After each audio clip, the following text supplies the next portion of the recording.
Assalamualaikum warahmatullahi wabarakatuh. Halo teman-teman semua, selamat datang kembali di channel Candi Ireng. Tempat kita berbagi cerita misteri, kisah horor, dan legenda yang berkembang di masyarakat. Pada kesempatan kali ini, saya akan membawakan sebuah kisah yang cukup menyeramkan yang berasal dari daerah Randu Dongkal. Sebuah cerita tentang pasangan suami istri yang awalnya hanya ingin memperbaiki kehidupan mereka melalui usaha kecil menjual getuk goreng.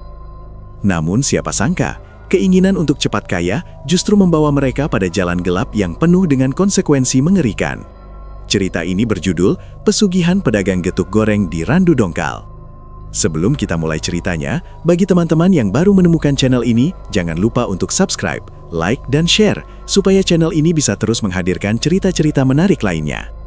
Sekarang, matikan lampu kamar kalian, siapkan imajinasi kalian, dan mari kita mulai ceritanya. Pagi hari di daerah Randu Dongkal selalu dimulai dengan suasana yang khas. Udara masih terasa sejuk, kabut tipis masih menggantung di atas sawah, dan suara ayam berkokok saling bersahutan dari rumah-rumah warga.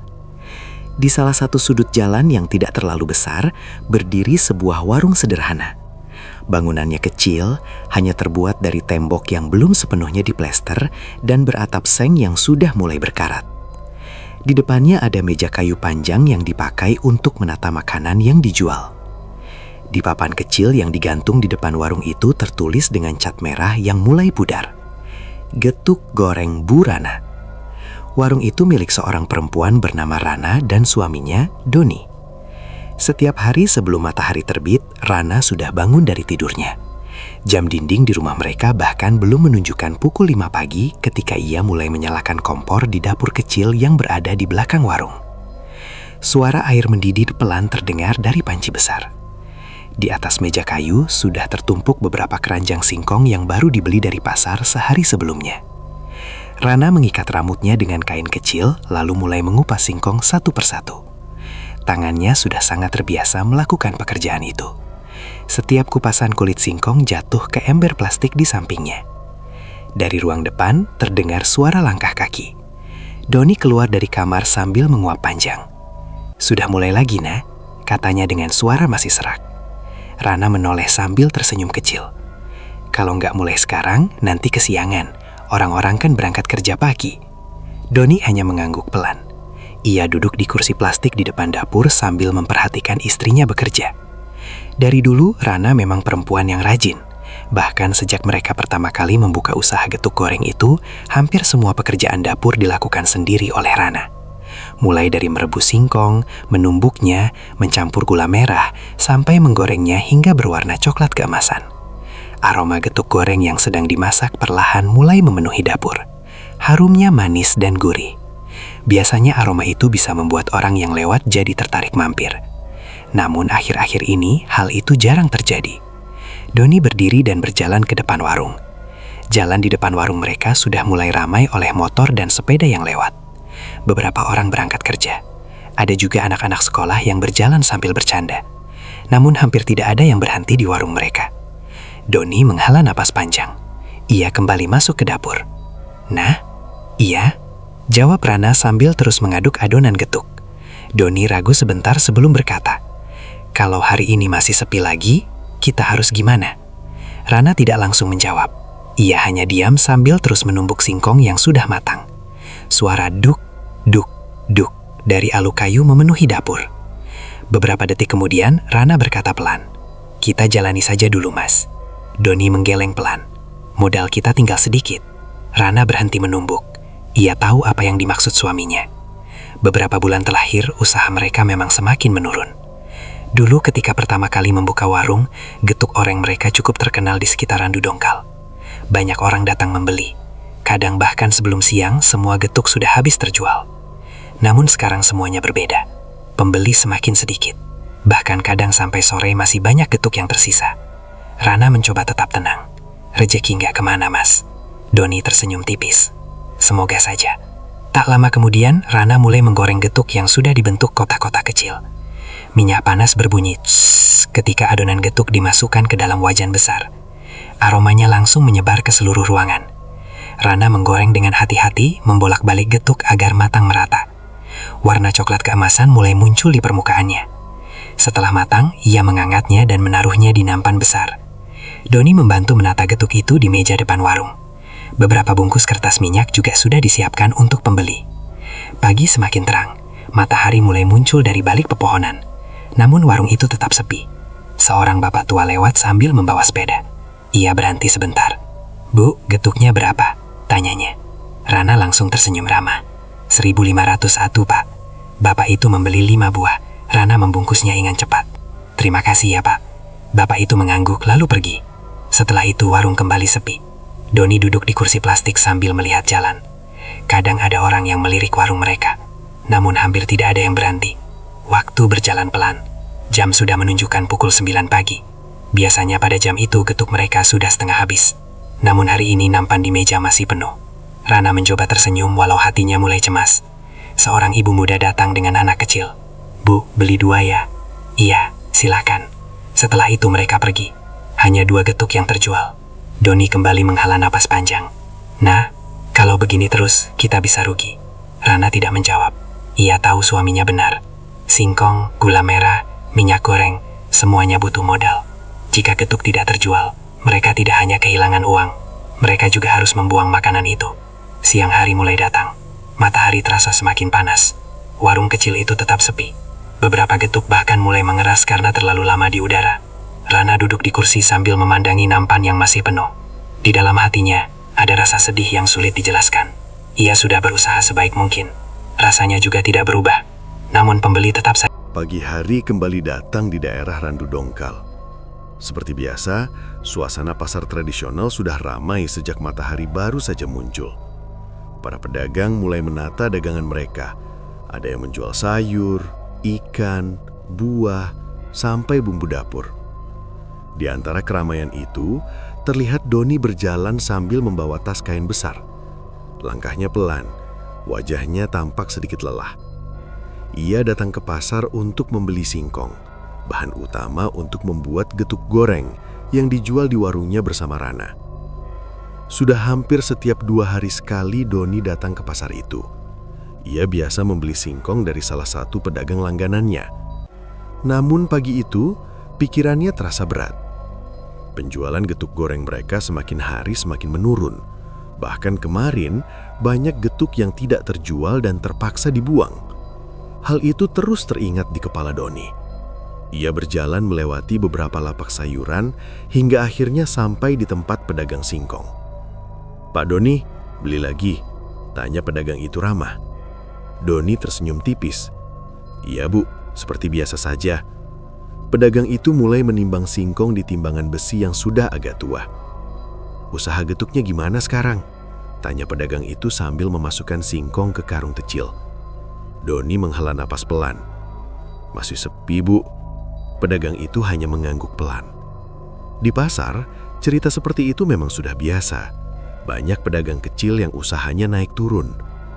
Setelah membayar singkong, Doni berjalan keluar dari pasar. Ia berniat langsung pulang. Namun ketika melewati deretan parkiran motor, seseorang tiba-tiba memanggilnya. "Doni!" Doni menoleh. Seorang pria berdiri tidak jauh darinya. Awalnya Doni sedikit bingung, tapi setelah melihat lebih jelas, ia langsung mengenalinya. "Jamal!" Pria itu tertawa kecil. "Iya, kamu masih ingat aku." Jamal adalah teman lama Doni. Dulu mereka sering bekerja serabutan bersama ketika masih muda. Namun sudah lama sekali mereka tidak bertemu. Doni memperhatikan penampilan Jamal. Pakaiannya rapi, jam tangannya terlihat mahal. Di sampingnya juga terparkir motor yang terlihat masih baru. Doni sedikit terkejut. "Wah, kamu sekarang kelihatan sukses." Jamal tersenyum. "Lumayanlah." Mereka lalu duduk di warung kopi kecil yang berada di pinggir pasar. Seorang ibu penjual kopi menyuguhkan 2 gelas kopi hitam panas. Aroma kopi langsung terasa harum. "Sekarang kamu kerja apa?" tanya Doni. Jamal menyeruput kopinya sebentar sebelum menjawab. "Aku punya usaha sendiri sekarang." "Usaha apa?" "Macam-macam." Doni mengangguk pelan. Sementara itu Jamal balik bertanya, "Kamu masih jualan getuk goreng sama istrimu?" Doni menyenum pahit. "Iya, tapi lagi sepi." Jamal mengangkat alisnya. Sepi. Doni mengangguk. Sudah beberapa bulan ini pembeli makin sedikit. Ia lalu bercerita sedikit tentang kondisi warungnya, tentang getuk yang sering tidak habis terjual, tentang modal yang mulai menipis. Jamal mendengarkan dengan serius. Sesekali ia mengangguk pelan. Setelah Doni selesai bercerita, Jamal menaruh gelas kopinya di meja. Lalu ia mendekat sedikit. Dulu aku juga pernah di posisi kamu. Maksudnya? Jamal tersenyum pahit. Usahaku dulu juga hampir bangkrut. Terus sekarang kok bisa berubah? Jamal melihat ke kanan dan ke kiri seolah memastikan tidak ada orang yang mendengar pembicaraan mereka. Lalu ia berkata pelan, "Aku dibantu orang pintar." Doni sedikit bingung. Orang pintar? Jamal tidak langsung menjawab. Namun senyumnya membuat Doni mengerti jawabannya. "Memangnya bisa membantu usaha?" tanya Doni ragu. Jamal mengangguk lagi. "Bisa." Doni terdiam. Ia sebenarnya tidak terlalu percaya dengan hal-hal seperti itu. Namun kondisi ekonominya membuat pikirannya mulai goyah. "Sekarang usaha kamu apa?" tanya Doni lagi. Jamal tertawa kecil. "Ada sajalah, yang penting uangnya lancar." Doni memperhatikan wajah Jamal. Temannya itu terlihat jauh lebih makmur dibanding dulu. Motor baru, pakaian bagus, bahkan cara bicaranya juga lebih percaya diri. Semua itu membuat Doni mulai berpikir. Jamal lalu berkata lagi dengan suara pelan, "Kalau kamu mau, aku bisa kenalkan." Doni menatapnya. "Kenalkan siapa?" "Orang pintar itu." Doni terdiam cukup lama. Di kepalanya mulai muncul banyak pikiran. Ia teringat warung getuk gorengnya yang sepi. Ia teringat uang tabungan yang semakin habis. Ia juga teringat wajah Rana yang sering terlihat cemas. "Apa benar bisa membuat usaha ramai?" tanya Doni akhirnya. Jamal tersenyum. "Kalau kamu serius, bisa." Doni menelan ludah, namun masih ada keraguan di hatinya. "Tidak ada resiko." Jamal tertawa kecil. "Namanya juga usaha, pasti ada." Doni menatap gelas kopinya yang sudah hampir dingin. Pikirannya semakin kacau. Ia bukan orang yang biasa berurusan dengan hal-hal gaib. Namun kondisi ekonomi kadang membuat seseorang mempertimbangkan hal-hal yang sebelumnya tidak pernah terpikirkan. Jamal berdiri. "Aku harus pergi dulu." Ia menepuk bahu Doni. "Kalau kamu berubah pikiran, datang saja ke rumahku malam Jumat." Doni mengangguk pelan. Jamal lalu berjalan menuju motornya. Tak lama kemudian suara mesin motor terdengar dan ia pergi meninggalkan pasar. Doni masih duduk di warung kopi itu. Pikirannya dipenuhi kata-kata Jamal. Orang pintar, bisa membantu usaha. Beberapa menit kemudian, Doni akhirnya berdiri. Ia membawa karung singkong dan berjalan pulang. Sepanjang jalan pikirannya terus memikirkan hal itu. Sesampainya di rumah, Rana sedang menggoreng getuk di dapur. Aroma manis kembali memenuhi ruangan. "Kamu lama sekali," kata Rana. "Tadi ketemu teman lama di pasar." "Siapa?" "Jamal." Rana mencoba mengingat nama itu. "Oh, yang dulu sering main ke rumah kita." "Iya." Rana mengangguk. "Oh, dia sekarang bagaimana?" Doni duduk di kursi dapur. "Sukses?" Rana sedikit terkejut. "Serius?" Doni mengangguk pelan. "Iya." Rana senang. "Baguslah kalau begitu." Namun Doni tidak ikut senang. Ia terlihat seperti sedang memikirkan sesuatu. Rana menyadari hal itu. "Ada apa?" Doni ragu sebentar sebelum berkata. Dia bilang usahanya dibantu orang pintar. Rana langsung mengerutkan kening. "Orang pintar?" Doni mengangguk. Katanya bisa membuat usaha jadi ramai. Rana langsung mengerutkan kening. "Mas, kamu jangan macam-macam." Doni cepat menjawab. "Aku cuma cerita." Rana menatapnya serius. "Aku tidak mau terlibat hal seperti itu." Doni terdiam. Sebenarnya ia juga belum memutuskan apapun. Namun kata-kata Jamal terus terngiang di kepalanya. Sore hari tiba, warung getuk goreng kembali dibuka seperti biasa. Namun lagi-lagi pembeli sangat sedikit. Sampai malam, getuk yang terjual hanya beberapa bungkus saja. Doni duduk di kursi depan warung sambil melihat jalan yang mulai sepi. Lampu jalan menyala redup. Rana sedang membereskan nampai getuk yang tidak habis. "Besok kita harus buang lagi," katanya pelan. Doni tidak menjawab. Ia hanya menatap jalan kosong. Di dalam hatinya, kata-kata Jamal kembali muncul.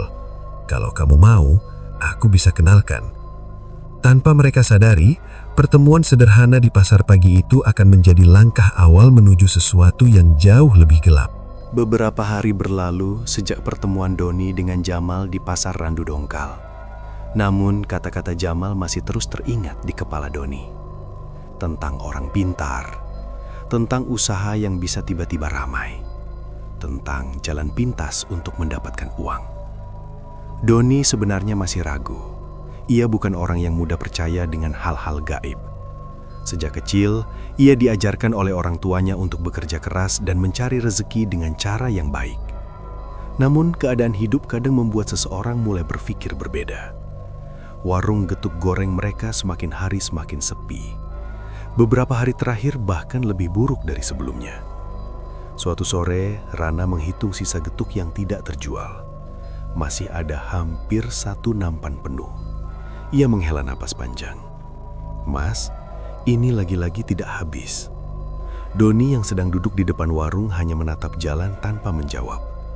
Langit sudah mulai gelap.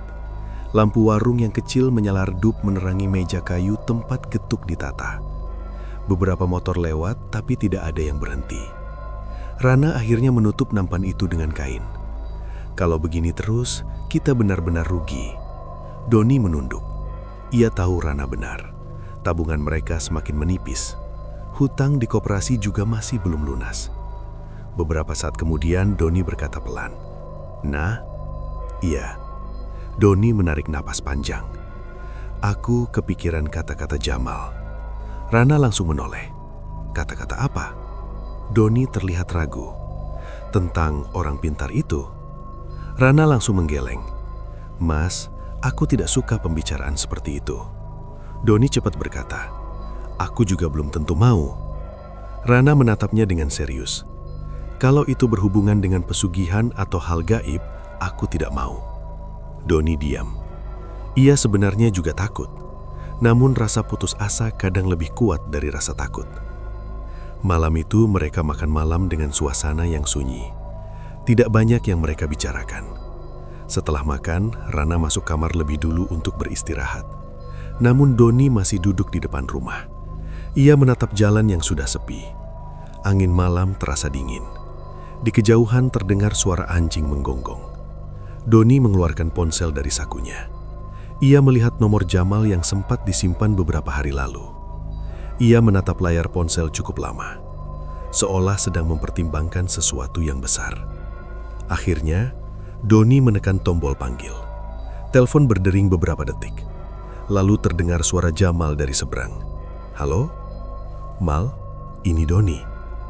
Doni, ada apa?" Doni terdiam sebentar sebelum berkata, "Aku ingin tahu tentang orang pintar yang kamu ceritakan itu." Jamal langsung tertawa kecil. "Akhirnya kamu tertarik juga." Doni tidak menjawab. Jamal lalu berkata lagi, "Kalau kamu serius, datang saja ke rumahku malam ini." "Malam ini?" "Iya, kita bisa langsung ke sana." Doni menelan ludah. Namun akhirnya ia menjawab, "Baik." Setelah menutup telepon, Doni masuk ke dalam rumah. Rana yang sedang duduk di kamar langsung bertanya, "Kamu habis telepon siapa?" Doni tidak bisa berbohong. "Jamal." Rana mengerutkan kening. "Ada apa?" Doni duduk di tepi ranjang. "Aku mau bertemu orang pintar itu." Rana langsung berdiri. "Apa?" Doni mencoba menenangkan. "Aku cuma ingin melihat dulu." Rana terlihat sangat khawatir. "Mas, aku tidak suka hal seperti itu." Doni memegang tangan istrinya. "Aku juga tidak suka, tapi kita harus cari jalan." Rana terdiam.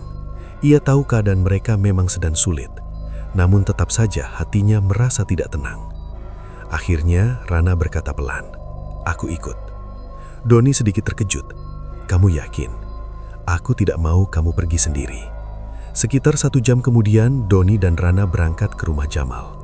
Rumah Jamal berada di bagian lain desa Randu Dongkal. Tidak terlalu jauh, tapi cukup sepi. Ketika mereka sampai, Jamal sudah menunggu di depan rumah.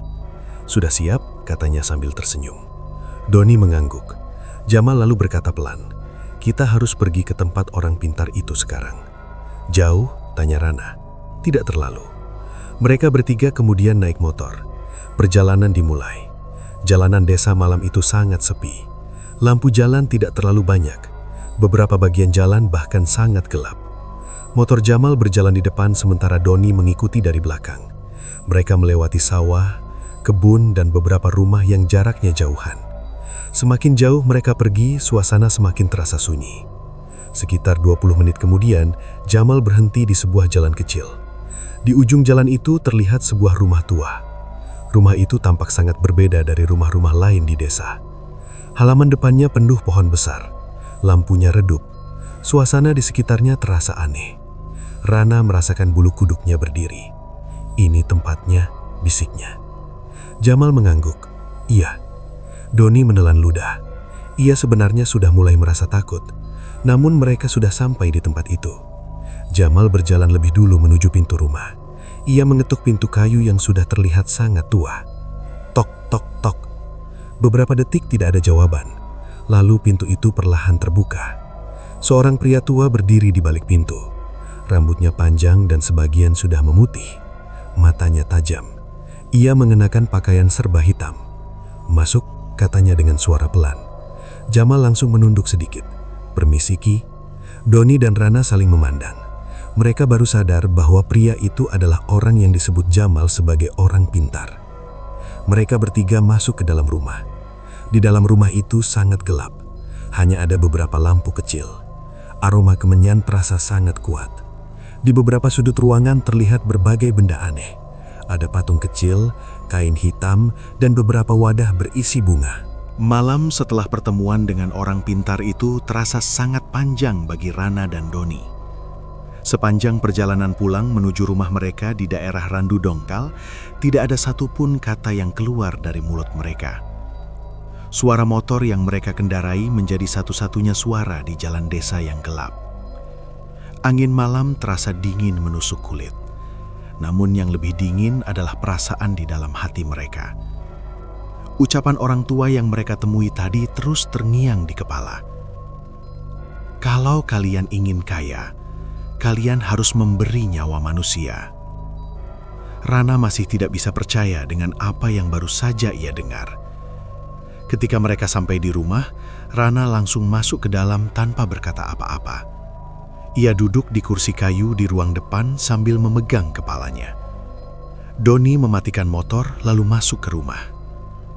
Beberapa saat mereka hanya duduk dalam diam.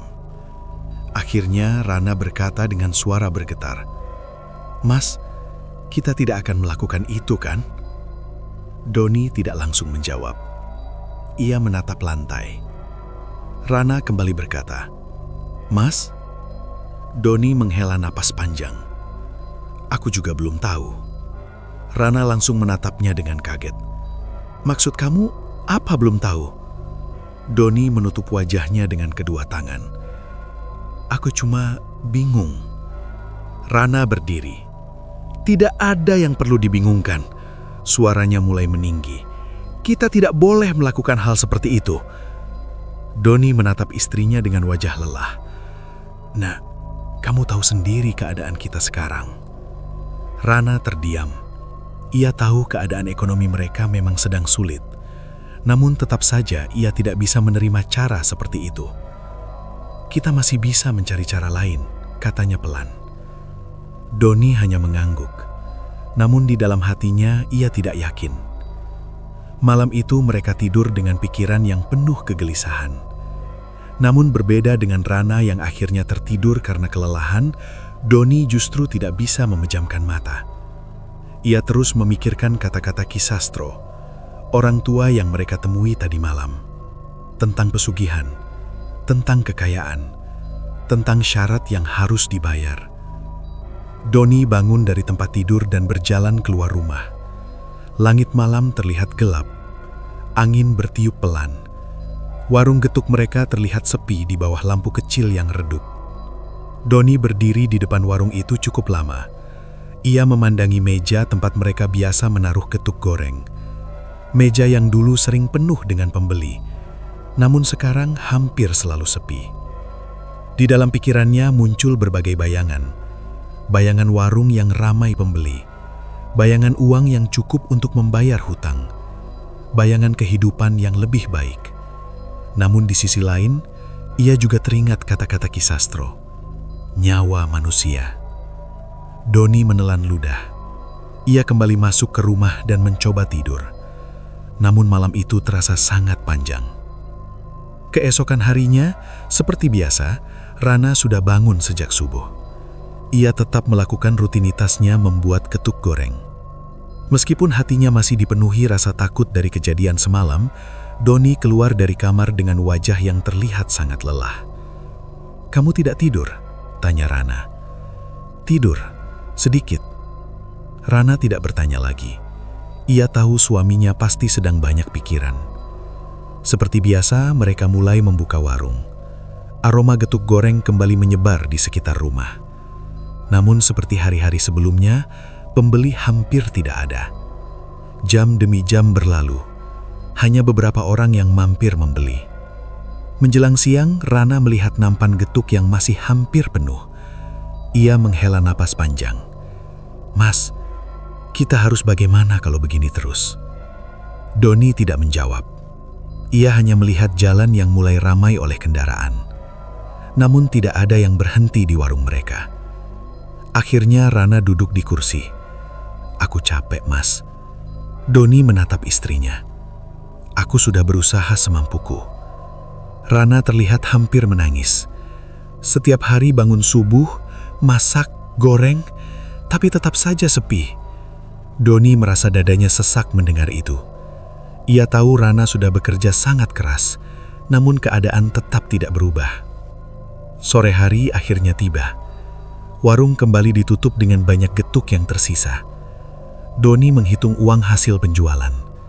Jumlahnya bahkan tidak sampai cukup untuk membeli bahan besok.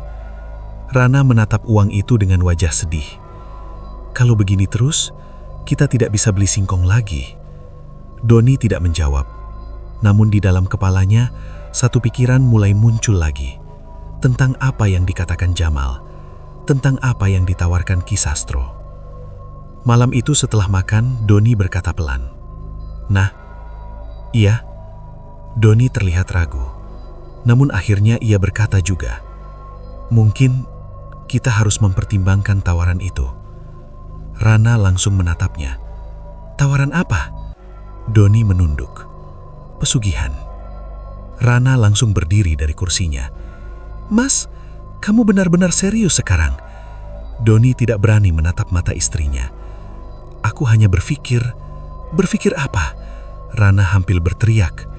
"Kita diminta memberikan nyawa manusia." Doni berkata pelan. "Kita juga tidak tahu bagaimana caranya." Rana menggeleng keras. "Tidak mau." Ia mulai menangis. "Mas, kita bisa miskin, tapi jangan sampai melakukan dosa seperti itu." Kata-kata itu membuat Doni terdiam. Beberapa saat tidak ada yang berbicara. Suasana rumah terasa sangat sunyi. Akhirnya Rana berkata dengan suara pelan, "Mas, aku takut." Doni menatapnya. "Aku juga." Rana menghapus air matanya. "Tolong jangan lakukan itu." Doni menunduk. Namun di dalam hatinya konflik semakin besar. Di satu sisi ia tidak ingin melakukan sesuatu yang jahat. Namun di sisi lain, ia merasa terdesak oleh keadaan hidup. Beberapa hari berlalu. Usaha mereka masih tetap sepi. Bahkan semakin buruk. Suatu malam ketika Doni sedang duduk sendirian di depan rumah, ponselnya berbunyi. Pesan dari Jamal. "Sudah kamu pikirkan?" Doni membaca pesan itu cukup lama. Tangannya terasa berat untuk membalas.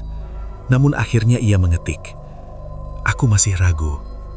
Tidak lama kemudian Jamal membalas, "Kalau kamu ingin berubah nasib, kadang kita harus berani mengambil keputusan." Doni membaca pesan itu berulang kali. Langit malam terlihat gelap di atas kepalanya. Angin bertiup pelan. Warung getuk di depannya terlihat sunyi seperti biasanya. Di dalam hatinya, sebuah keputusan perlahan mulai terbentuk. Keputusan yang mungkin akan mengubah hidup mereka selamanya. Beberapa hari setelah percakapan panjang antara Rana dan Doni tentang tawaran pesugihan itu, kehidupan mereka di Randu Dongkal masih berjalan seperti biasa. Namun sebenarnya, tidak ada yang benar-benar biasa lagi. Setiap hari Rana tetap bangun sebelum subuh untuk menyiapkan singkong dan membuat getuk goreng. Tangannya tetap bekerja seperti biasanya, namun pikirannya sering melayang ke pembicaraan mereka beberapa malam lalu. Tentang pesugihan, tentang Kisastro, tentang syarat yang mengerikan itu. Sementara Doni juga tidak kalah gelisah. Ia sering terlihat melamun saat duduk di depan warung. Beberapa kali Rana memperhatikan suaminya menatap jalan kosong dengan wajah yang penuh pikiran. Usaha mereka pun belum juga membaik. Warung getuk goreng yang dulu sempat ramai, kini lebih sering sepi. Bahkan kadang hanya 1 atau 2 pembeli yang datang dalam sehari. Suatu sore ketika matahari mulai tenggelam, Rana menutup nampan getuk yang masih tersisa setengah. "Mas, ini lagi-lagi tidak habis." Doni hanya mengangguk pelan. Ia sudah tidak tahu harus berkata apa lagi. Uang hasil penjualan hari itu bahkan tidak cukup untuk membeli minyak goreng baru. Rana duduk di kursi kayu sambil memegang kepalanya. "Aku tidak tahu harus bagaimana lagi." Doni menatap istrinya dengan wajah sedih. Ia tahu Rana sudah bekerja sangat keras selama ini, namun usaha mereka tetap tidak berkembang. Malam itu, setelah warung ditutup dan mereka makan malam dengan sederhana, Doni akhirnya berkata pelan, "Nah, aku sudah memikirkan semuanya." Rana menatapnya. Memikirkan nada suara suaminya, ia sudah bisa menebak arah pembicaraan itu. "Kamu ingin kembali ke rumah orang tua itu?" Doni tidak langsung menjawab, namun wajahnya sudah cukup menjadi jawaban. Rana langsung menggeleng. "Mas, jangan." Doni mencoba menjelaskan. "Aku cuma ingin mencoba sekali." Rana menatapnya dengan mata berkaca-kaca. "Mas, kita tidak tahu apa yang akan terjadi kalau kita terlibat dengan hal seperti itu." Doni menghela napas panjang. "Aku tahu. Lalu kenapa kamu masih ingin mencobanya?" Doni menatap warung mereka dari jendela. Warung kecil yang menjadi sumber harapan hidup mereka. "Aku tidak ingin melihat kamu terus menderita seperti ini, Nah." Rana terdiam. Ucapan itu membuat hatinya terasa sakit. Beberapa saat tidak ada yang berbicara. Akhirnya Rana berkata dengan suara sangat pelan, "Kalau kamu tetap ingin pergi, aku ikut." Doni menoleh kaget. "Kamu yakin?" Rana mengangguk pelan. "Aku tidak mau kamu menghadapi hal seperti itu sendirian." Malam Jumat Kliwon akhirnya tiba. Langit malam terlihat sangat gelap. Awan menutupi sebagian besar bulan. Angin bertiup lebih kencang dari biasanya. Doni dan Rana bersiap pergi dari rumah. Jamal sudah menunggu mereka di ujung jalan dengan motornya. "Kalian sudah siap?" tanya Jamal. Doni mengangguk. Mereka kemudian berangkat bersama menuju rumah Kisastro. Perjalanan malam itu terasa lebih menyeramkan dari sebelumnya. Jalan desa yang mereka lewati sangat sepi. Lampu jalan hanya ada di beberapa titik saja. Sebagian besar jalan dipenuhi bayangan gelap dari pohon-pohon besar. Sekitar 20 menit kemudian, mereka sampai di rumah tua itu. Rumah Kisastro tampak sama seperti sebelumnya. Tua, sunyi, dan terasa sangat menyeramkan. Lampu kecil di teras rumah menyala redup. Jamal mengetuk pintu. Tidak lama kemudian pintu terbuka. Kisastro sudah menunggu mereka, seolah ia sudah tahu mereka akan datang. "Kalian sudah memutuskan?" tanya Kisastro dengan suara berat. Doni menelan ludah, namun akhirnya ia mengangguk. Kisastro tersenyum tipis. "Bagus." Rana merasakan bulu kuduknya berdiri. Kisastro kemudian berkata, "Ritualnya harus dilakukan malam ini." "Di sini?" tanya Doni. Kisastro menggeleng. "Tidak." Ia menunjuk ke arah belakang rumah. "Di sungai." Mereka kemudian berjalan mengikuti Kisastro melewati jalan kecil di belakang rumah. Semakin jauh mereka berjalan, suasana semakin gelap. Hanya cahaya lampu senter kecil yang dibawa Kisastro yang menerangi jalan. Suara air sungai mulai terdengar dari kejauhan. Tak lama kemudian, mereka sampai di tepi sungai yang cukup besar. Airnya mengalir pelan. Di sekitar tempat itu, terdapat beberapa pohon besar yang membuat suasana semakin gelap. Kisastro berhenti. Ia mengeluarkan beberapa benda dari tas kain yang dibawanya.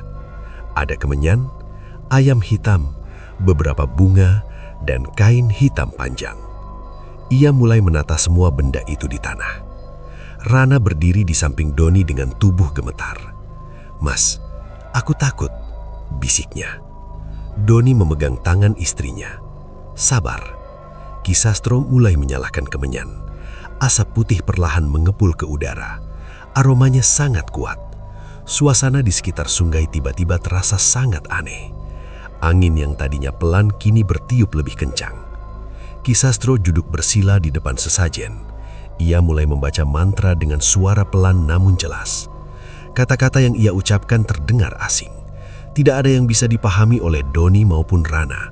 Namun suara itu membuat suasana semakin mencekam. Beberapa menit berlalu. Tiba-tiba, angin berputar semakin kencang. Daun-daun pohon di sekitar sungai bergoyang keras. Rana memegang tangan Doni lebih erat. "Mas," Doni juga mulai merasa takut. Ki Sastro masih terus membaca mantra. Asap kemenyan semakin tebal. Suasana di sekitar mereka terasa semakin dingin. Tiba-tiba, dari arah sungai yang gelap muncul bayangan besar. Awalnya hanya seperti bayangan hitam, namun perlahan bentuknya semakin jelas. Rana langsung menutup mulutnya karena terkejut. Makhluk itu tinggi, tubuhnya gelap, matanya terlihat merah menyala di kegelapan. Rana hampir menjerit. Doni juga terkejut melihat makhluk itu. Ki Sastro tetap duduk dengan tenang. Ia berhenti membaca mantra lalu berkata dengan suara berat, "Penjaga pesugihan sudah datang." Makhluk itu berdiri beberapa meter dari mereka. Suasana terasa sangat sunyi. Hanya suara air sungai yang terdengar. Kemudian makhluk itu berbicara. Suaranya berat dan bergema. "Siapa yang meminta kekayaan?" Doni merasa tubuhnya gemetar, namun Ki Sastro menunjuk ke arahnya. "Dia." Makhluk itu menatap Doni. Matanya membuat Doni merasa sangat takut. "Apakah kau siap membayar harganya?" Doni menelan ludah. Rana memegang tangannya dengan sangat kuat. "Mas, jangan." Namun Doni tahu mereka sudah terlalu jauh untuk mundur. Dengan suara pelan namun jelas, ia berkata, "Aku siap." Angin malam tiba-tiba bertiup lebih kencang. Daun-daun pohon bergoyang keras. Rana merasakan air matanya jatuh tanpa sadar. Ia mulai menyadari bahwa keputusan yang mereka ambil malam itu mungkin akan membawa mereka ke sesuatu yang jauh lebih gelap dari yang pernah mereka bayangkan. Setelah malam ritual di tepi sungai itu, kehidupan Rana dan Doni di Randu Dongkal perlahan mulai berubah. Namun perubahan itu tidak langsung terasa pada hari pertama. Pagi setelah ritual, Rana tetap bangun seperti biasa sebelum subuh. Ia masuk ke dapur dengan perasaan yang masih sangat tidak tenang. Bayangan makhluk hitam bermata merah yang mereka lihat malam itu masih terus muncul di pikirannya. Tangannya bahkan sedikit gemetar ketika mulai mengupas singkong. Doni juga terlihat berbeda pagi itu. Ia lebih pendiam dari biasanya. Ketika Rana mulai menumbuk singkong yang sudah direbus, Doni duduk di kursi dapur sambil menatap kosong ke arah lantai. Suara alu kayu yang menghantam lumpang terdengar berulang-ulang. Duk, duk, duk. Namun suasana di rumah terasa jauh lebih sunyi dari biasanya. Rana akhirnya berkata pelan, "Mas?" Doni menoleh. "Kamu percaya dengan yang terjadi tadi malam?" Doni tidak langsung menjawab. Beberapa detik kemudian ia berkata pelan, "Aku juga tidak tahu." Rana menatap suaminya. "Aku masih takut." Doni mengangguk. "Aku juga." Namun pagi itu tetap berjalan seperti hari-hari sebelumnya. Rana mulai menggoreng getuk yang sudah dibentuk kotak kecil. Minyak panas di wajan mengeluarkan suara ces ketika adonan dimasukkan. Aroma manis getuk goreng kembali memenuhi dapur. Biasanya aroma itu tidak terlalu berpengaruh pada jumlah pembeli. Namun hari itu sesuatu yang berbeda mulai terjadi. Ketika jam menunjukkan pukul 7 pagi, seorang pria berhenti di depan warung mereka. "Bu, beli getuk 5 ya?" Rana tersenyum ramah seperti biasa. "Baik, Pak." Setelah pria itu pergi, datang lagi 2 orang pembeli. Kemudian datang lagi seorang ibu bersama anaknya. Rana mulai merasa sedikit heran. Biasanya pada jam itu warung mereka masih sangat sepi. Namun pagi itu pembeli datang satu persatu. Doni yang duduk di kursi depan warung juga mulai menyadari hal itu. Nah, iya, perasaan hari ini lebih ramai. Rana mengangguk pelan. Iya, namun mereka masih belum berpikir terlalu jauh.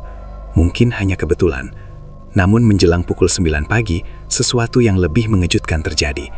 Beberapa motor berhenti di depan warung mereka hampir bersamaan. Ada 4 orang pembeli sekaligus. Bu, getuknya masih ada? Tanya salah satu dari mereka. Ada, Pak. Rana mulai sibuk membungkus getuk. Doni membantu mengambil dari nampan. Beberapa menit kemudian datang lagi pembeli. Lalu datang lagi. Dan lagi. Warung kecil mereka yang biasanya sepi tiba-tiba dipenuhi orang. Rana bahkan hampir tidak sempat duduk. Tangannya terus bekerja membungkus getuk goreng. Doni sampai harus menambah gorengan baru karena getuk yang di meja hampir habis. Ketika jam menunjukkan pukul 10 pagi, nampan getuk mereka sudah kosong. Rana menatap meja dengan wajah tidak percaya. Mas, Doni juga terlihat terkejut. Habis. Biasanya getuk mereka baru habis menjelang sore, namun hari itu semuanya terjual sebelum siang. Seorang pembeli bahkan berkata, besok saya datang lagi ya Bu, enak sekali getuknya. Rana hanya tersenyum, namun di dalam hatinya mulai muncul perasaan aneh. Ia teringat ritual malam Jumat Kliwon. Ia teringat makhluk hitam di tepi sungai. Hari kedua setelah ritual, keanehan itu kembali terjadi. Pagi-pagi sudah ada pembeli yang datang, bahkan beberapa orang dari desa sebelah. Katanya getuk di sini enak sekali, kata seorang pembeli. Rana semakin bingung. Ia tidak pernah merasa mengubah resep getuknya. Semua masih sama seperti sebelumnya. Namun pembeli datang jauh lebih banyak dari biasanya. Hari itu mereka bahkan harus menggoreng getuk 2 kali lipat dari biasanya. Dan semuanya tetap habis terjual. Doni mulai merasa senang. Ketika mereka menghitung uang hasil penjualan malam itu, jumlahnya jauh lebih besar dari hari-hari sebelumnya. Nah, lihat ini. Rana melihat uang yang ditaruh di meja. Jumlahnya hampir 3 kali lipat dari biasanya. Doni tersenyum lebar. Usaha kita akhirnya ramai. Namun Rana tidak bisa ikut tersenyum sepenuhnya. Ia hanya memandang uang itu dengan perasaan campur aduk. Di satu sisi ia merasa senang, namun di sisi lain hatinya terasa sangat tidak tenang. Usaha getuk goreng milik Rana dan Doni di Randu Dongkal kini benar-benar berubah. Jika beberapa bulan sebelumnya warung kecil mereka hampir tidak pernah didatangi pembeli, sekarang keadaannya justru sebaliknya. Setiap pagi, bahkan sebelum matahari benar-benar muncul, sudah ada beberapa orang yang menunggu di depan warung. Bu Rana, getuknya sudah jadi belum? Tanya seorang ibu yang sering datang lebih pagi dari yang lain. Rana tersenyum sambil terus menggoreng getuk di dapur. Sebentar lagi, Bu. Aroma getuk goreng yang manis dan gurih memenuhi seluruh ruangan. Wajan besar di atas kompor hampir tidak pernah berhenti dipakai. Doni bahkan sampai membeli kompor tambahan agar proses menggoreng bisa lebih cepat. Warung kecil mereka kini terlihat jauh lebih hidup. Meja yang dulu sering penuh getuk sisa, sekarang selalu kosong sebelum siang. Setiap hari, uang yang mereka dapatkan semakin banyak. Suatu malam, setelah menutup warung, Doni menghitung uang hasil penjualan. Ia menaruh lembaran uang di atas meja satu persatu. Rana memperhatikan dari samping. Jumlahnya cukup besar. Mas, ini lebih banyak dari kemarin, kata Rana pelan. Doni tersenyum puas. Iya. Ia bahkan terlihat lebih percaya diri sekarang. Beberapa hari lalu, Doni juga membeli motor bekas yang kondisinya masih bagus. Motor itu diparkir di depan rumah dengan bangga. Namun meskipun usaha mereka semakin sukses, hati Rana justru semakin tidak tenang. Kejadian-kejadian aneh yang ia alami tidak berhenti, bahkan semakin sering. Beberapa kali ia terbangun di tengah malam karena merasa seperti ada seseorang yang berdiri di dapur. Kadang juga terdengar suara seperti ada yang menggeser kursi. Namun ketika diperiksa, dapur selalu kosong. Suatu malam, Rana terbangun lagi karena mendengar suara aneh. Seperti ada orang yang berjalan di halaman belakang rumah. Krek, krek. Suara ranting patah terdengar jelas. Rana langsung duduk di tempat tidur. Mas, Doni membuka matanya dengan malas. Ada apa? Ada suara di luar. Doni menghela nafas lalu bangun. Ia mengambil senter dan berjalan keluar menuju halaman belakang. Rana menunggu di dalam rumah dengan perasaan sangat tegang. Beberapa menit kemudian, Doni kembali. Tidak ada siapa-siapa. Rana masih terlihat takut. Tapi aku benar-benar dengar suara orang berjalan. Doni mencoba menenangkan. Mungkin cuma kucing? Namun sebenarnya Doni juga mulai merasa aneh. Sejak usaha mereka tiba-tiba ramai, kejadian-kejadian aneh memang mulai sering terjadi. Beberapa hari kemudian, sesuatu yang lebih aneh lagi terjadi. Sore itu warung sudah hampir tutup. Pembeli terakhir baru saja pergi. Rana sedang membersihkan dapur ketika seseorang datang ke depan rumah. "Permisi?" Doni yang sedang duduk langsung menoleh. Ia terkejut melihat siapa yang datang. Jamal berdiri di depan warung. "Jamal, kamu jarang sekali ke sini," kata Doni. Jamal tersenyum tipis. "Bagaimana usaha kalian sekarang?" Doni tertawa kecil. "Seperti yang kamu lihat, ramai." Jamal melihat meja warung yang kosong. "Bagus." Namun ekspresi wajah Jamal terlihat agak berbeda, seperti ada sesuatu yang ingin ia katakan. Doni menyadarinya. "Ada apa?" Jamal mendekat sedikit. "Ki Sastro ingin bertemu kalian." Mendengar nama itu, wajah Rana langsung berubah pucat. "Kapan?" tanya Doni. "Malam ini." Rana langsung menatap suaminya dengan khawatir. Namun Doni hanya mengangguk. "Malam ini kita datang." Sekitar pukul 9 malam, Doni dan Rana kembali menuju rumah tua Ki Sastro. Perjalanan malam itu terasa lebih sunyi dari biasanya. Angin malam bertiup pelan. Ketika mereka sampai, Ki Sastro sudah duduk di ruang depan rumahnya. Lampu kecil di ruangan itu membuat bayangannya terlihat panjang di dinding. "Usaha kalian sudah ramai sekarang," kata Ki Sastro dengan suara berat. Doni mengangguk. "Iya Ki." Ki Sastro tersenyum tipis. "Itu karena perjanjian kita." Rana menunduk. Ia tidak berani menatap wajah orang tua itu. Ki Sastro kemudian berkata lagi, "Sekarang sudah waktunya."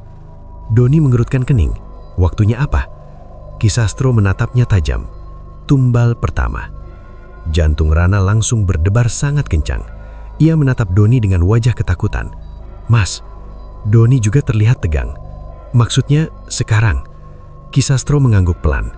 "Perjanjian harus ditepati." Rana hampir tidak bisa bernafas dengan normal. "Kami tidak tahu bagaimana caranya." Ki Sastro berdiri dari kursinya. "Kalian tidak perlu melakukan apa-apa." Ia berjalan ke arah jendela dan melihat keluar ke kegelapan. "Penjaga pesugihan akan mengambilnya sendiri." Rana merasa tubuhnya lemas. "Kami tidak bisa menghentikannya." Ki Sastro menoleh perlahan. Tatapannya dingin. Perjanjian yang sudah dibuat tidak bisa dibatalkan. Doni mulai merasa sangat tidak nyaman. Namun semuanya sudah terjadi. Mereka pulang ke rumah dengan perasaan sangat berat. Sepanjang malam itu, Rana tidak bisa tidur. Ia terus memikirkan kata-kata Ki Sastro. Penjaga pesugihan akan mengambilnya sendiri. Keesokan paginya, desa Randu Dongkal tiba-tiba dipenuhi kabar mengejutkan. Seorang pedagang ditemukan meninggal secara mendadak di rumahnya. Orang itu adalah Pak Sardi. Ia adalah pedagang sayur di pasar yang cukup dikenal oleh banyak orang.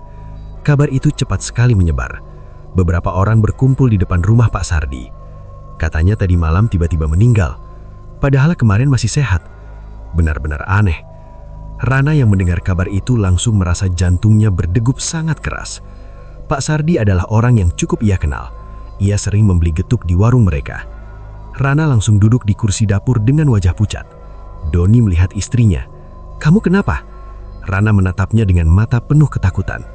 "Mas, jangan bilang..." Doni langsung mengerti apa yang ia maksud. Namun ia mencoba menenangkan. Belum tentu ada hubungannya. Namun di dalam hatinya, Doni juga mulai merasa takut. Sejak hari itu, perasaan bersalah mulai menghantui mereka berdua. Warung getuk mereka tetap ramai seperti biasa, bahkan semakin ramai. Namun setiap kali Rana melihat orang datang membeli getuk, ia selalu teringat wajah Pak Sardi. Dan di dalam hatinya muncul pertanyaan yang sangat menakutkan. Apakah kematian itu adalah harga dari kekayaan yang mereka dapatkan? Sejak kabar meninggalnya Pak Sardi menyebar di seluruh Randu Dongkal, suasana desa terasa sedikit berbeda. Banyak orang membicarakan kejadian itu di pasar, di warung kopi, bahkan di pinggir jalan. Padahal kemarin masih sehat, kata seorang ibu di pasar. "Iya, katanya meninggalnya mendadak sekali," sahut yang lain. Rana yang kebetulan sedang membeli singkong di pasar hanya bisa diam mendengarkan pembicaraan itu. Dadanya terasa berat setiap kali mendengar nama Pak Sardi disebut. Pak Sardi bukan orang asing bagi mereka. Ia sering membeli getuk goreng di warung Rana. Kadang bahkan membeli cukup banyak untuk dibawa pulang. Mengingat hal itu membuat perasaan Rana semakin tidak tenang. Setelah selesai belanja, Rana pulang ke rumah dengan pikiran yang kacau. Warung getuk mereka tetap ramai seperti biasanya. Bahkan sejak kejadian itu, jumlah pembeli justru semakin banyak. Namun bagi Rana, keramaian itu tidak lagi terasa menyenangkan. Di dalam hatinya, ada rasa takut yang terus tumbuh. Sore hari, setelah warung hampir tutup, Rana duduk di dapur sambil memandang wajan yang masih hangat. Doni sedang menghitung uang hasil penjualan di ruang depan. "Mas," panggil Rana pelan. Doni masuk ke dapur. "Iya?" Rana menatapnya dengan wajah cemas.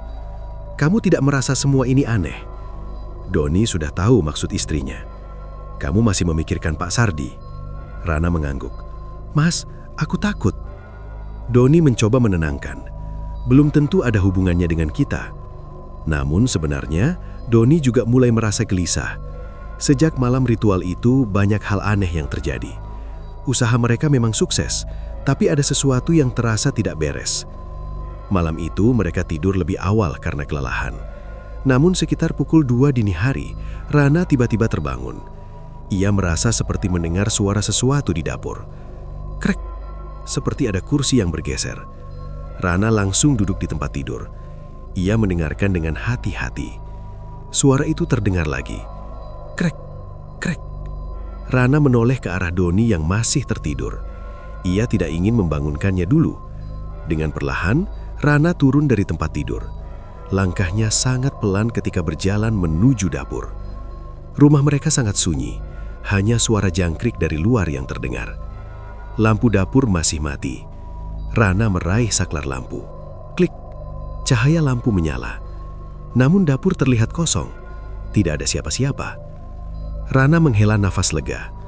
Mungkin hanya suara kayu yang memuai karena udara dingin. Ia hampir saja kembali ke kamar. Namun tiba-tiba ia mencium sesuatu.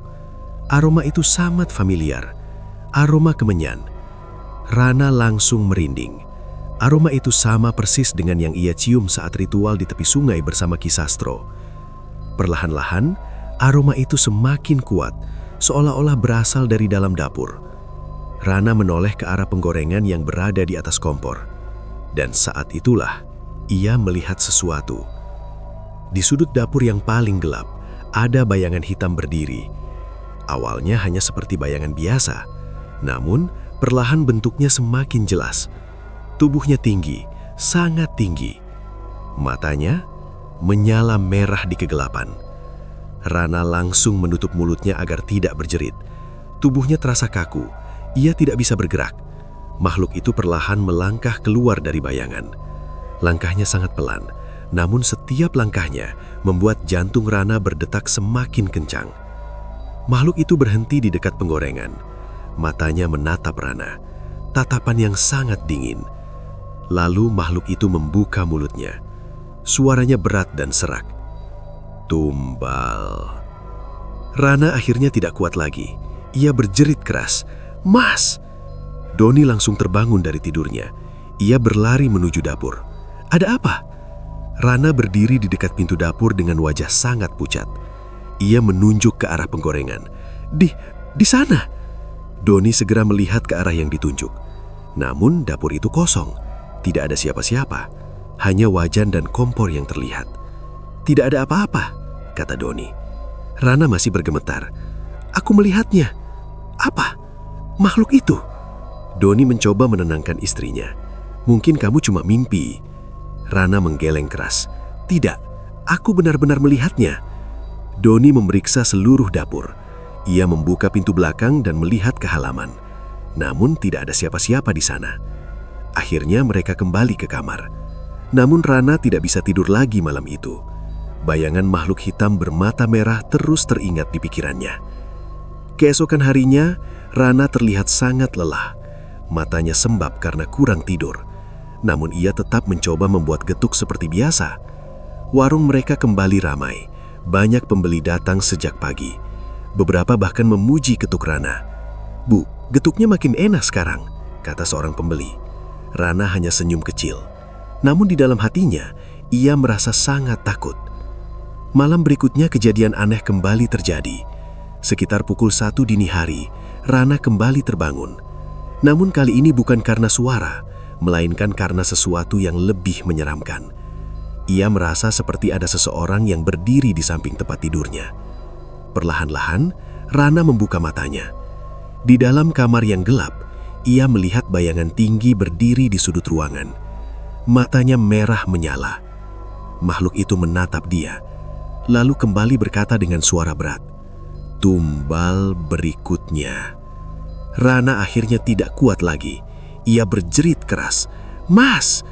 Doni langsung bangun dengan panik. Namun ketika lampu dinyalakan, makhluk itu sudah menghilang. Rana menangis ketakutan. Doni memeluk istrinya. Namun di dalam hatinya, ia mulai menyadari satu hal yang sangat menakutkan.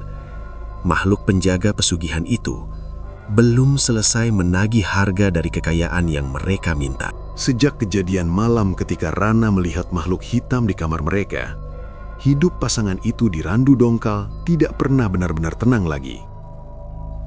Warung getuk goreng mereka memang semakin terkenal. Setiap hari pembeli terus berdatangan. Bahkan ada orang dari desa lain yang sengaja datang hanya untuk membeli getuk goreng milik Rana. Namun di balik kesuksesan itu, rumah mereka justru terasa semakin mencekam. Rana hampir tidak pernah bisa tidur dengan nyenyak lagi. Setiap malam, ia selalu merasa seperti ada yang mengawasinya. Kadang ia mendengar suara langkah kaki di dapur. Kadang juga terdengar suara bisikan pelan dari arah halaman belakang. Dan hampir setiap malam, aroma kemenyan yang sama selalu muncul tanpa sebab. Suatu pagi, Rana duduk di dapur dengan wajah sangat lelah. Matanya terlihat sembab. Doni yang baru saja selesai mengantar pesanan getuk untuk seorang pembeli melihat kondisi istrinya. "Kamu tidak tidur lagi semalam?" Rana menggeleng pelan. "Aku melihatnya lagi." Doni langsung berhenti berjalan. "Makhluk itu?" Rana mengangguk. Dia berdiri di dapur. Doni mencoba tetap tenang. "Mungkin kamu terlalu lelah." Namun sebenarnya Doni juga mulai merasa takut. Ia sendiri beberapa kali merasakan hal aneh. Pernah suatu malam ia mendengar suara seperti seseorang menggeser kursi di warung. Ketika ia keluar untuk memeriksa, kursi itu memang sudah berpindah tempat. Padahal sebelumnya tidak ada siapapun di sana. Hal-hal seperti itu semakin sering terjadi. Dan setiap kali kejadian aneh itu muncul, aroma kemenyan selalu menyertainya. Hari itu warung tetap dibuka seperti biasa. Pembeli datang silih berganti. Namun Rana hampir tidak berbicara banyak. Ia hanya bekerja dengan wajah murung. Beberapa pelanggan bahkan memperhatikan perubahan itu. "Bu Rana kelihatan capek ya," kata seorang pembeli.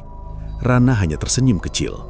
Sore hari ketika warung sudah mulai sepi, Rana akhirnya berkata pada Doni, "Mas, kita harus berhenti." Doni menatapnya. "Berhenti apa?" "Pesugihan ini." Doni langsung menghela napas panjang. "Nah, kita tidak tahu apakah semua ini benar-benar karena pesugihan." Rana langsung menatapnya dengan serius. "Mas, kamu masih mau menyangkal?" Ia menunjuk ke arah dapur. Makhluk itu datang hampir setiap malam. Rana kemudian menunduk. "Dan sejak Pak Sardi meninggal, aku tidak bisa berhenti memikirkan hal itu." Doni terdiam. Sebenarnya ia juga memikirkan hal yang sama. Kematian Pak Sardi terasa terlalu aneh untuk dianggap kebetulan. Beberapa hari setelah kejadian itu, bahkan ada satu orang lagi di desa sebelah yang meninggal mendadak. Seorang pria yang dikenal sehat.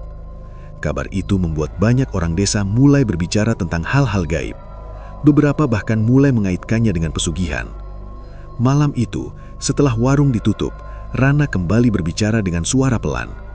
"Mas, kita harus menemui Ki Sastro lagi." Doni menatapnya. "Untuk apa? Kita harus menghentikan ini." Doni terlihat ragu. Bagaimana kalau dia bilang tidak bisa?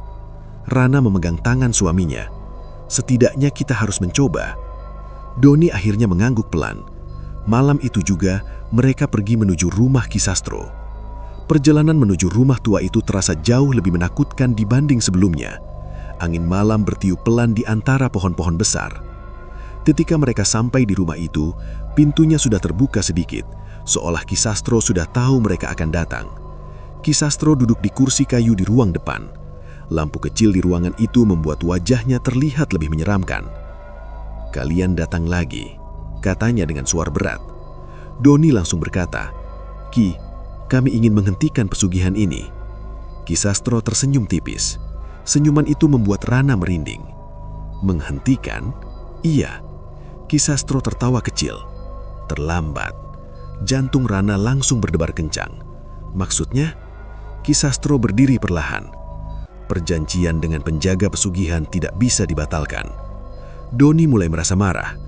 Tapi kami tidak ingin lagi kekayaan ini. Ki Sastro menatapnya dengan mata dingin. "Kalian yang datang meminta." Rana hampir menangis. "Tolong kami, Ki." Namun Ki Sastro hanya menggeleng. Semua sudah berjalan. Ia berjalan mendekati mereka. Dan penjaga pesugihan sudah mulai mengambil bagiannya. Doni menggertakkan giginya. "Kalau kami berhenti?" Ki Sastro menatapnya tajam. "Kalau kalian berhenti, kalian yang akan menggantikan tumbalnya." Rana langsung memegang tangan Doni dengan sangat kuat. Tubuhnya gemetar. "Kita pulang, Mas." Mereka akhirnya meninggalkan rumah itu dengan perasaan jauh lebih buruk dari sebelumnya. Sepanjang perjalanan pulang, tidak ada satupun kata yang keluar dari mulut mereka. Malam itu terasa sangat sunyi. Sesampainya di rumah, Rana langsung menangis. "Mas, kita sudah membuat kesalahan besar." Doni duduk di kursi depan warung sambil memegang kepalanya. Ia merasa seperti terjebak dalam sesuatu yang tidak bisa ia kendalikan lagi. Di dalam kepalanya terus terngiang kata-kata Ki Sastro. "Kalau kalian berhenti, kalian yang akan menjadi tumbalnya." Angin malam bertiup pelan melewati warung getuk yang kini terkenal di seluruh Randu Dongkal. Warung yang dulu mereka impikan menjadi sumber rejeki, namun sekarang justru menjadi sumber ketakutan. Dan di kejauhan, tanpa mereka sadari, bayangan hitam itu kembali berdiri di dekat dapur. Matanya menyala merah dalam kegelapan, seolah menunggu sesuatu yang belum selesai. Malam terasa sangat sunyi di daerah Randu Dongkal. Angin berhembus pelan melewati pepohonan di sekitar rumah Rana dan Doni. Warung getuk goreng yang dulu menjadi harapan hidup mereka, kini justru terasa seperti tempat yang menakutkan. Setelah pertemuan terakhir dengan Ki Sastro, kehidupan mereka berubah semakin buruk. Bukan karena usaha mereka sepi, justru sebaliknya. Warung getuk goreng mereka masih tetap ramai seperti biasanya. Bahkan semakin terkenal. Orang-orang dari desa lain datang untuk membeli getuk Rana. Beberapa pelanggan bahkan memesan dalam jumlah banyak untuk acara keluarga. Uang terus mengalir ke rumah mereka. Namun semua itu tidak lagi terasa menyenangkan. Setiap kali Rana melihat uang hasil penjualan di meja, ia justru merasa takut. Ia selalu teringat kata-kata Ki Sastro. Penjaga pesugihan akan mengambil bagiannya. Sejak malam itu, kejadian-kejadian aneh semakin sering terjadi di rumah mereka. Lampu dapur sering menyala sendiri. Kadang pintu warung terbuka di tengah malam tanpa sebab. Dan yang paling menakutkan, Rana sering melihat bayangan hitam itu lagi. Makhluk tinggi dengan mata merah yang muncul dari kegelapan dapur. Beberapa kali ia juga mendengar suara bisikan. Suaranya berat dan serak. Tumbal. Malam itu, sekitar pukul 2 dini hari, Rana kembali terbangun dari tidurnya. Namun kali ini bukan karena suara. Ia terbangun karena merasakan sesuatu yang sangat dingin di dalam kamar. Perlahan ia membuka matanya. Kamar mereka sangat gelap. Hanya sedikit cahaya dari lampu jalan yang masuk melalui jendela. Rana menoleh ke arah sudut kamar. Dan saat itulah ia melihat sesuatu yang membuat tubuhnya langsung membeku. Makhluk hitam itu berdiri di sana, lebih dekat dari sebelumnya. Matanya merah menyala menatap langsung ke arahnya. Rana tidak bisa bergerak. Tubuhnya terasa sangat berat. Makhluk itu perlahan mengangkat tangannya, lalu berkata dengan suara yang dalam dan menyeramkan, "Waktunya tiba." Rana akhirnya menjerit keras, "Mas!" Doni langsung terbangun dengan panik. "Ada apa?" Ia menyalakan lampu kamar. Namun seperti biasanya, makhluk itu sudah menghilang. Rana menangis ketakutan. "Dia datang lagi!" Doni memeluk istrinya. Namun di dalam hatinya, ia juga mulai merasa sangat takut. Keesokan harinya, Rana terlihat semakin pucat. Ia bahkan hampir tidak sanggup bekerja di dapur. Doni akhirnya menyuruhnya beristirahat. "Biar aku yang jaga warung hari ini." Rana hanya mengangguk pelan.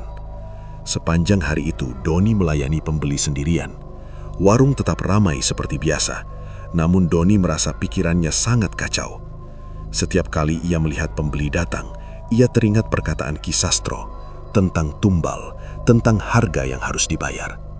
Sore hari, setelah warung tutup, Doni masuk ke dalam rumah. Ia melihat Rana sedang duduk di kursi dengan wajah sangat pucat.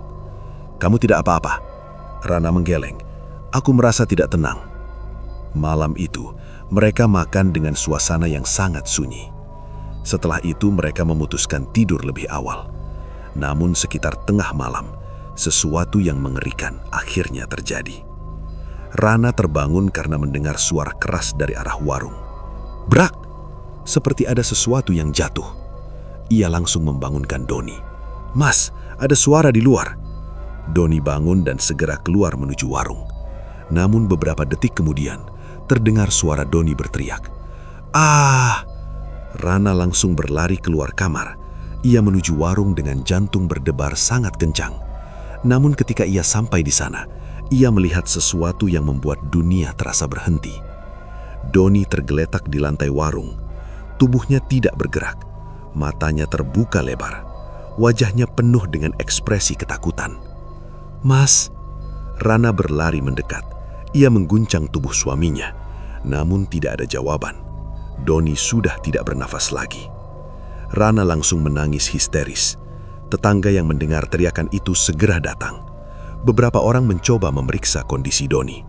Namun semuanya hanya bisa saling memandang. Dia sudah meninggal. Kabar kematian Doni dengan cepat menyebar ke seluruh Randu Dongkal. Banyak orang datang ke rumah mereka. Namun kematian itu terasa sangat aneh. Tidak ada luka di tubuh Doni. Tidak ada tanda penyakit. Namun wajahnya terlihat sangat ketakutan. Seolah ia melihat sesuatu yang sangat mengerikan sebelum meninggal. Rana hanya bisa menangis di samping jenazah suaminya. Di dalam hatinya, ia sudah tahu jawabannya. Ini adalah harga dari pesugihan yang mereka lakukan. Setelah pemakaman Doni, kehidupan Rana berubah sepenuhnya. Warung getuk goreng yang dulu ramai, kini mulai ditinggalkan pembeli. Orang-orang desa mulai berbisik-bisik. Beberapa mengatakan warung itu membawa sial.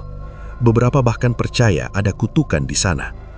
Tidak lama kemudian, Rana akhirnya menutup warung itu. Meja kayu tempat getuk dijual dibiarkan kosong. Kompor dan wajan tidak pernah dipakai lagi. Rumah mereka yang dulu penuh harapan kini terasa sunyi. Beberapa orang desa bahkan mengatakan bahwa pada malam-malam tertentu masih terlihat bayangan hitam berdiri di dapur warung itu. Matanya merah menyala di kegelapan, seolah masih menunggu sesuatu yang belum selesai. Dan sejak saat itu, cerita tentang pesugihan getuk goreng Randu Dongkal menjadi salah satu kisah yang sering diceritakan warga desa. Sebuah cerita yang selalu mengingatkan orang-orang bahwa kekayaan yang datang dari jalan gelap hampir selalu membawa harga yang jauh lebih mahal daripada yang dibayangkan. Itulah kisah tentang pesugihan pedagang getuk goreng di Randu Dongkal. Sebuah cerita yang mengingatkan kita bahwa segala sesuatu yang didapatkan dengan cara instan seringkali memiliki harga yang sangat mahal. Semoga cerita ini bisa menjadi pelajaran bagi kita semua bahwa rezeki yang datang dari usaha yang jujur dan kerja keras akan selalu lebih membawa ketenangan dibandingkan kekayaan yang datang dari jalan yang gelap. Terima kasih untuk teman-teman yang sudah mendengarkan cerita ini sampai selesai. Jika kalian menyukai cerita-cerita misteri seperti ini, jangan lupa untuk mendukung channel ini dengan menekan tombol subscribe, like, dan share ke teman-teman kalian. Sampai jumpa di cerita misteri berikutnya. Wassalamualaikum warahmatullahi wabarakatuh.